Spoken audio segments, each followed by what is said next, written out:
అందరికీ నమస్కారం. నేను మీ సోదరి డాక్టర్ కల్పన పంచుమర్తి. మన పక్క రాష్ట్రం తమిళనాడులో ప్రస్తుత రాజకీయ పరిస్థితులు.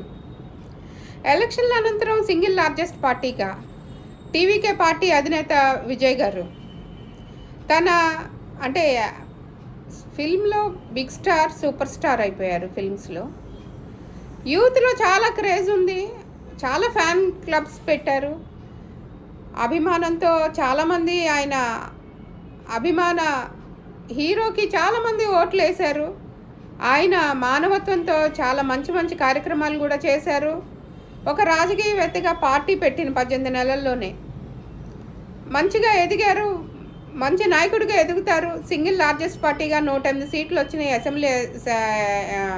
అసెంబ్లీ స్థానాలు బాగా గెలుచుకున్నారు. ఎన్నో దశాబ్దాలుగా ఉన్న ఏఐడిఎంకే, ఏడిఎంకే పార్టీలకి ఇదొక ప్రత్యామ్నాయం. మార్పు కోసం తమిళనాడు సిద్ధమైంది. తమిళ ప్రజలు, ద్రవిడియన్స్ అందరూ కూడా మార్పు కోసం తమ వంతు ఎలక్షన్స్లో ఓటు రూపంలో చూపించారు అనుకుంటే ఇప్పుడు ఇదేమి చాలా విచిత్రమైన పరిస్థితి. ప్రపంచం అంతా తమిళనాడు వైపే చూసే పరిస్థితి వచ్చింది. 2 రోజుల క్రితమే సింగిల్ లార్జెస్ట్ పార్టీగా ఉన్న టీఎంకే పార్టీని అసెంబ్లీ ఫామ్ చేసుకోవటానికి సీఎంగా అధినేతని, టీఎంకే అధినేతని ప్రకటిస్తారు. గవర్నర్ గారు వచ్చి తన బలం నిరూపించుకోవాల్సిందిగా గవర్నర్ గారు కోరుతున్నారు అనుకున్న క్షణంలో ఒక విచిత్రమైన పరిస్థితులు. డిఎంకే అన్నా డిఎంకే కలుస్తాయా? ఎప్పటి నుంచో బద్ధ శత్రువులుగా ఉన్నారు. ఈ రెండు కలిసి ప్రయాణం చేసి అసెంబ్లీని ఫామ్ చేస్తాయా? అంటే గవర్నమెంట్ ఫామ్ చేయాలంటే చాలా ఈక్వేషన్స్ ఉంటాయి. ఈ విచిత్రమైన పరిస్థితుల్లో 108 సీట్లు సాధించుకున్న విజయ్కి ఇంకో మ్యాజిక్ ఫిగర్కి కేవలం 11 సీట్లు ఉంటే సరిపోతుంది. ఆయన సింగిల్ లార్జెస్ట్ పార్టీగా అవ్వచ్చు. ఇప్పుడు విజయ్కి ముఖ్యమంత్రిగా ప్రమాణ స్వీకారం చేసే అవకాశం వస్తుందా రాదా డైలమా. రాజకీయ విశ్లేషకులు అందరూ ఈ విషయం గురించే చర్చిస్తున్నారు. ప్రజలందరూ కూడా చాలా యాంగ్షియస్గా వెయిట్ చేస్తున్నారు. తమ అభిమాన నాయకుడు విజయ్ ముఖ్యమంత్రిగా ప్రమాణ స్వీకారం చేస్తారా లేదా అని. ఇప్పుడు విజయ్ ముందు ఉన్న సాధ్యాసాధ్యాలు ఏంటి? కొంచెం టైం అడుగుతున్నారు గవర్నర్ గారిని. 2 వారాలు టైం ఇస్తే నేను నా బల ప్రదర్శన చేసుకుంటాను, నన్ను నేను నిరూపించుకుంటాను అని. కానీ అంత టైం ఇవ్వలేను అంటున్నారు గవర్నర్ గారు.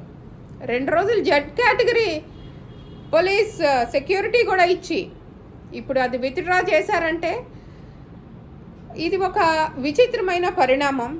రాజకీయ విశ్లేషకులు అంటే రాజకీయాల్లో ఏదైనా సాధ్యమే, ఏదైనా anything can happen in politics అంటారు కదా, దానికి ఇది ఎగ్జాంపుల్గా నిలుస్తుంది. అయితే ఇప్పుడు విజయ్ ముందున్న సాధ్యాసాధ్యాల గురించి మనం మాట్లాడుకోవాలంటే చిన్న చితకా పార్టీలు డిఎంకేలోను, అన్నా డిఎంకేలు ఉన్న చిన్న చితకా పార్టీలు అందరూ సపోర్ట్ చేస్తేనే విజయ్ ఇప్పుడు ఆ మ్యాజిక్ ఫిగర్ 11, ఆ 11 అసెంబ్లీ నియోజకవర్గాల నుంచి 11 సీట్లు కనుక సపోర్ట్ తెచ్చుకుంటే ఆయన తప్పకుండా అధికారంలోకి రాగలుగుతారు. కానీ అంత అనుభవం లేని విజయ్కి ఇంత క్లిష్టతరమైన ఈ కూర్పు, నేర్పు, ఓర్పు కుదురుతుందా? ఇది ఒక విచిత్రమైన పరిస్థితి అని చెప్పుకోవాలి.